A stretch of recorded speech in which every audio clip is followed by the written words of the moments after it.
Many days, Humboldt thought about days. He thought about how there would always be days, stretching flat and boring, towards the pink horizon like the flat and boring fields of his father's farm. Humboldt could never envision life without days, just like he could never envision life without the flat and boring fields of his father's farm.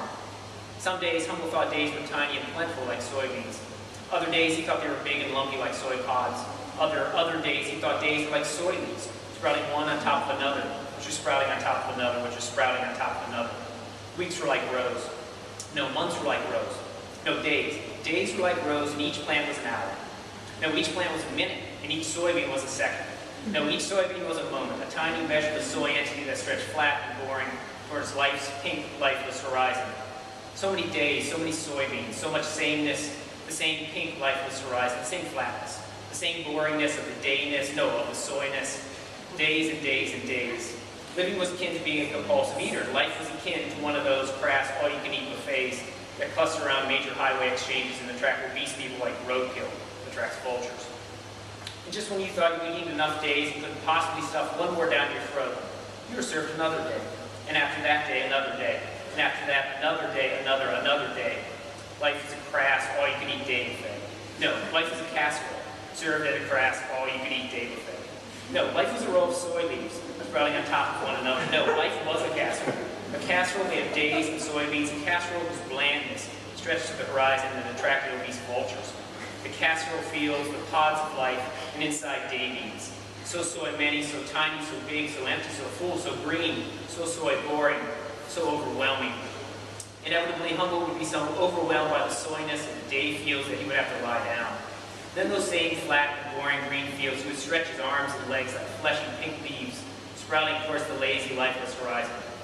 When he awoke hours later with blood caked in all his facial orifices and flies flapping aimlessly around his now open eyes, Humboldt would have forgotten all of the day's thoughts on days. His forgetfulness freed him to begin thinking about days in the same way on the following day. And when he stepped into this new day, Humboldt quickly realized that it was, in fact, the same day. So the second section I picked for two reasons. One, it was the section that my publisher thought, as soon as he read it, he said, okay, this is a manuscript I want. And the second reason is because it takes place in an English classroom, and I have this weird sensation that we've all spent lots of time in English classrooms. So the professor has told the class that he wants everybody to self-identify themselves as readers, and how they should do this is by thinking who they're ideologically opposed to, which of course is way over Humboldt's head. The only person who Humboldt could think of was the banker who was foreclosing his father's farm. When Humboldt told the professor about this banker, he was surprised to learn that it was the correct answer. Now you've got the hang of it. Let's just assume that this banker is a heterosexual white male. That means you're a queer theory, non-gender specific feminist. See how easy that is? Humboldt nodded as the professor handed him a pair of pink pom-poms. Looking around the room, Humboldt noticed that every other student was also given a pair of pom-poms. Some of these pom-poms were pink, like his, while others were white, brown, yellow, orange, or black. Whenever the class discussion touches upon queer theory, non-gender specific feminism, wave these in the air and make a hell of a ruckus, got it? As Humboldt nodded, the tweed smell retreated back to the front of the classroom and the professor addressed the class as a whole.